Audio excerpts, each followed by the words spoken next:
جمال الوجود بذكر الإله، وتصفو الحياة بنور هدى. جمال الوجود بذكر الإله، وتصفو الحياة بنور هدى. وتطلب نفس له طاعة، ويبلغ سعد إلى منتهى. صباح الخير يا جماعه، ازيكم؟ يا رب تكونوا بخير. بجد يا جماعه انا محتاجه حد يفهمني ازاي الاجازه بتخلص، يعني ازاي الدراسه او الكليه يوم السبت الجاي. بجد دي من اسرع الاجازات اللي عدت، واكتر اجازه ما حسيناش بيها بسبب ان حرفيا الاجازه كلها كانت تنسيق ونتيجه الثانويه العامه والتقديم على الكليه وحاجات كتير متعبه بصراحه. للاسف احنا ما لحقناش حتى نرجع الروتين اللي كنا بنعمله قبل ثانويه عامه او في بدايه ثانويه. يعني انا في حاجات كتير كنت بعملها حتى في خلال ثانويه عامه زي الاذكار مثلا او حاجات زي كده. الفتره اللي بعد ثالثه اتلخبطت، فما بقتش حتى بعمل الحاجات دي، حتى لو مثلا ان انا اقرا او ان انا اصحى بدري او كده. يعني موضوع النوم ده بجد كان اكتر حاجه باظت، فده بالظبط اللي احنا محتاجين نلحقه قبل ما الكليه تبدا، ان احنا ننظم نومنا ونرجع الروتين تاني اللي كنا بنعمله. الفيديو ده هحاول معاكم ارجع الروتين تاني اللي كنت بعمله قبل ثانويه عامه او حتى في الثانويه، بحيث مثلا ان انا اقرا الاذكار، ارسم، لان انا يعني نادرا ما بيجي نفسي ان انا اقوم احضر حاجه الرسم وارسم، ارجع اقرا تاني واقرا قران. فبصراحه احنا محتاجين نستغل الفتره دي اللي هي الكام يوم اللي قبل الكليه، او حتى اول فتره برضو في الكليه والمدارس وكده، عشان يعني نلحق ننظم نومنا مثلا وننظم حاجات كانت متلخبطه اخر فتره. في الفيديو ده هتلاقوني بحاول ارجع روتيني تاني وارجع الحاجات اللي انا كنت بحب اعملها كل يوم.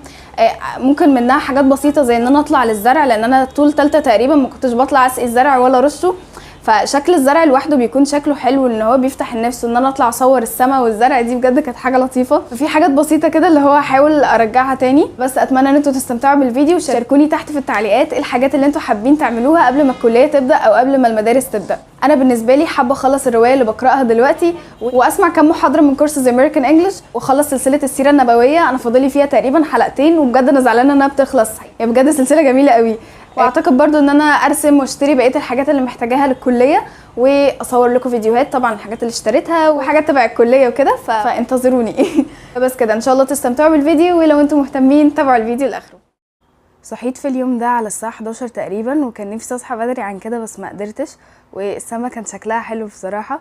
وبعد كده غسلت وشي واسناني واتوضيت عشان اصلي، وبعدين صليت الضحى، وشلت كل حاجه من على سريري وبدات ارتبه، عشان السرير بجد لما بيترتب بتحس ان الاوضه كلها اترتبت. فبدات ارتب الملايه اللي عليه وكده،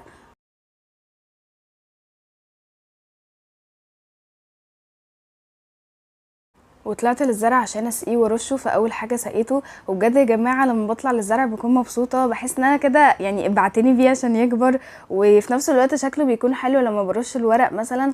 فبجد بجد في حاجات كده طبيعيه في حياتنا بيبقى شكلها حلو، زي ان احنا اصلا نطلع نبص على السماء. يعني انا تقريبا نادرا ما بطلع البلكونه، مش عارفه ليه، بس لما بطلع اصور السماء عشان مثلا الفيديوهات واشوف شكل السماء بيكون شكلها حلو ما شاء الله. فبدات ارش الزرع، وللاسف الهواء كان شديد فكان عمال يتحرك جامد. وانا حاليا عندي زرعتين ريحان، واحده صغيره اللي هي دي وواحده كبيره، وكان في بيتزا ففطرت بيها يعني على السريع كده. وبعد كده حضرت حاجتي عشان اسمع حصه من كورسز امريكان انجلش. انا خلصت كورس القراءه من يومين، فبدات في كورس الصوتيات. واحلى حاجه في الكورسين دول ان هم مش محتاجين مثلا نكتب او محتاجين مجهود كبير، احنا يعتبر بنردد بس ورا مستر ابراهيم عادل. واللي مش عارف الكورس ده فهو كورسز امريكان انجلش للانجليزي، والكورس مجاني، بننزل التطبيق وبنتعلم عليه وكويس جدا بصراحه. فلو اي حد ما يعرفوش ارشحه بشده. فهنا كان بيملينا تقريبا الواجب، فكان في جملتين محتاجين نكتبهم، فبس بدأت ان انا اكتبهم. وبالمناسبة انا بسمعه على الموبايل مش التابلت، بس هنا عشان كنت بصور فحسيت ان التابلت شكله احلى يعني. وبس كده هنا كنا خلصنا، وفتحت التطبيق علشان امتحن عليه. وكان عندي مشوار مع ماما، فقبل ما انزل حضرت الشنطة، فقلت اوريكم الحاجات اللي بحطها فيها. اول حاجه واهم حاجه بالنسبه لي هي المناديل. بحط مناديل زينه اللي هي فيها 100 منديل عشان تقعد معايا فتره. وتاني حاجه هي مرطب الشفايف، لان انا من الناس اللي شفايفها بتجف بسرعه. وباخد بوك للفضه، وبوك تاني او محفظه تانية للفلوس الورق والبطايق بقى وكده. وباخد هاند فري عشان لو سمعت مثلا بودكاست في السكه او كده. واكيد بحط المفتاح والموبايل وبس كده.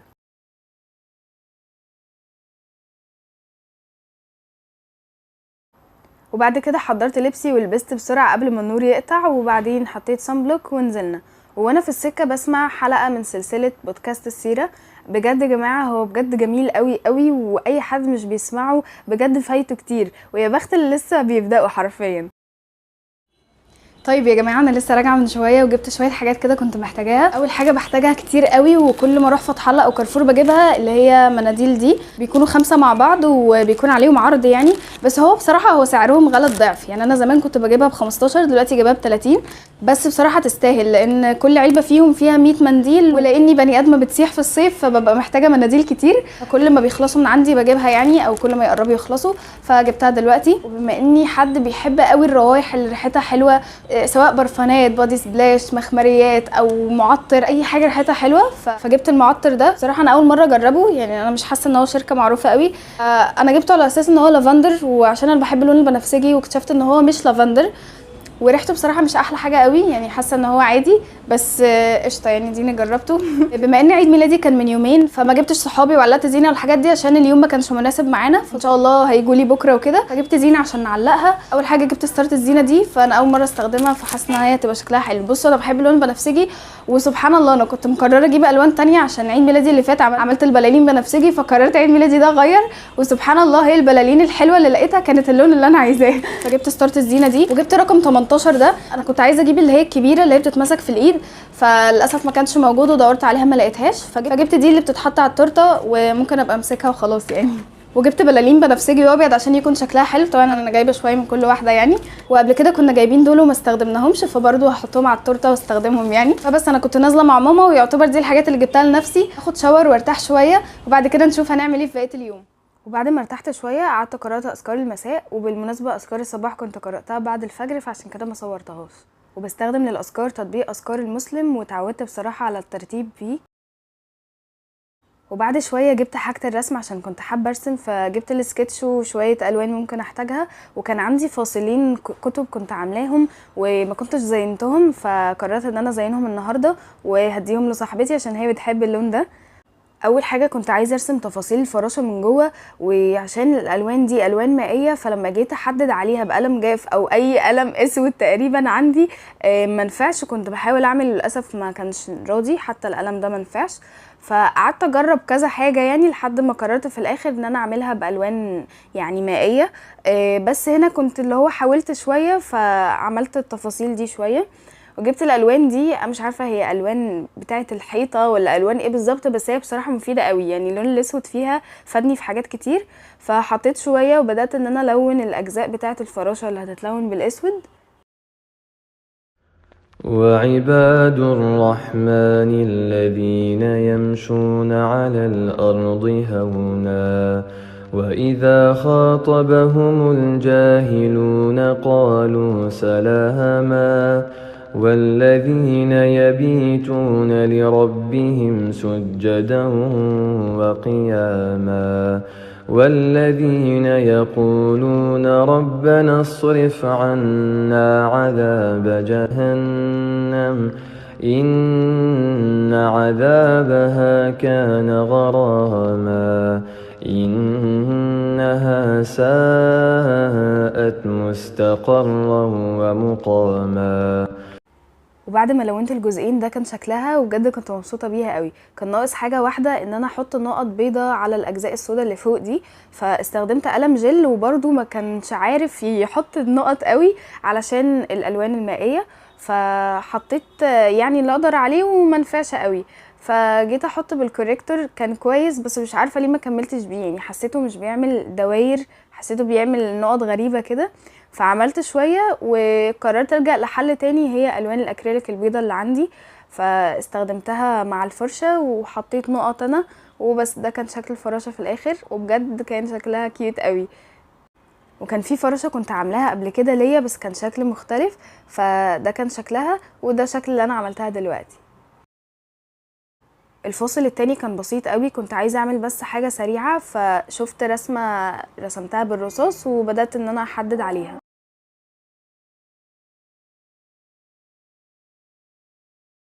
وبس ده كان شكله في الاخر. كنت حابه يكون بسيط يعني، فاخترت رسمه سهله زي دي وبس كده. وده شكل الاتنين سوا عاملين ماتشنج. بعد كده جبت السكتش اللي انا كنت برسم فيه، وكنت مش جاي في بالي حاجه معينه غير ان انا بس عايزه اجرب تكنيك ان انا ابل الورقه الاول وبعدين احط عليها الالوان، وكمان كنت بله الالوان هي كمان، فاللي هو الاتنين كانوا مبلولين. فهو التكنيك حلو ان هو بيوزع بسرعه، بس الفكره ان انا ما كانش جاي في بالي رسمه معينه. فبجد انا بكره لما اكون هقعد ارسم ومش عارفه انا هرسم ايه، لان انا بحس ان انا هعك الدنيا. فده اللي حصل بالظبط في الرسمه دي، ان انا يعني بس كنت بلون كده وخلاص، اخترت اللون اللي انا عايزاه وبس، يعني حاولت اعمل اي حاجه بالالوان بس. فاول حاجه عملت الجزء ده اللي هو من فوق، وبدات ان انا ارسم بعدها رسمه برضو سريعه جدا ورسمتها غلط تقريبا. فعارفين اللي هو الموضوع كان بديهي قوي يعني. وهسيبكم تسمعوا قرآن على ما اخلص الرسمه. إن الله وملائكته يصلون على النبي يا أيها الذين آمنوا صلوا عليه وسلموا تسليما. واخر حاجه عشان اعدل اي شكل للرسمه حطيت نقط جنبها وبس كده. وبعدين قعدت اقرا قران، وانا بقالي فتره بقرا على الموبايل على برنامج ترتيل عشان محدده عليه ورد يومي، فحسيت ان انا بقالي مده ما قراتش من المصحف، فقررت اقرا من المصحف واشغل القران على البرنامج. قالوا نريد أن نأكل منها وتطمئن قلوبنا ونعلم أن قد صدقتنا ونكون عليها من الشاهدين. فدي حاجه حلوه ان انا هكون ماسكه المصحف في ايدي، وفي نفس الوقت انا بسمع صوت الايات اللي انا بقراها عشان كمان ما اقراهاش غلط. والبرنامج اسمه ترتيل وحددوا عليه ورد يومي. وبعدين جبت الروايه اللي بقراها حاليا، روايه أربس 2، وبجد الروايه دي عجبتني مع انها مش مشهوره، بس عجبتني قوي يعني. ده الجزء التاني فيها ولسه فيها جزء تالت كمان. قعدت اقرا شويه حوالي 10 صفحات تقريبا وبس كده. واخر حاجه جبت البولت جورنال بتاعتي عشان اوثق الكام يوم اللي حصلوا، اللي هو النهارده وامبارح واول وكده. فبكتب فيها ملخص لليوم، بحيث ان انا لما ارجع بعد كده اشوف مثلا اقرا الحاجات دي افتكر ذكريات الحاجات دي، ان انا ما اكونش ناسياها. في حاجات كتير مثلا زي خروجات ممكن نخرجها وننساها بعد كده، فده هنا بنوثق. كده يكون خلص فيديو النهارده. اكيد اتعودت ان انا بصور المقدمه والخاتمه مع بعض بعد ما اخلص الفيديو اصلا. اتمنى تكونوا استمتعتوا وانتوا بتتفرجوا على الفيديو ده. حاولت اعمل الحاجات اللي انا كنت بحب اعملها قبل كده، لان فعلا اول فتره بعد ما خلصنا ثالثه كان الشغف منعدم وما كانش ليا نفسي اعمل اي حاجه، حتى الحاجات اللي بحبها ما كنتش قادره اعملها. فقعدت فتره لحد ما بدات ارجع اقرا تاني واخرج واعمل حاجات نوعا ما بحبها. فبس كده، اتمنى تكونوا استمتعتوا. ولو انتوا بنات روحوا تابعوني على انستجرام، هتلاقوا الرابط تحت في صندوق الوصف. وبس كده، اشوفكم في فيديو جديد ومع السلامه.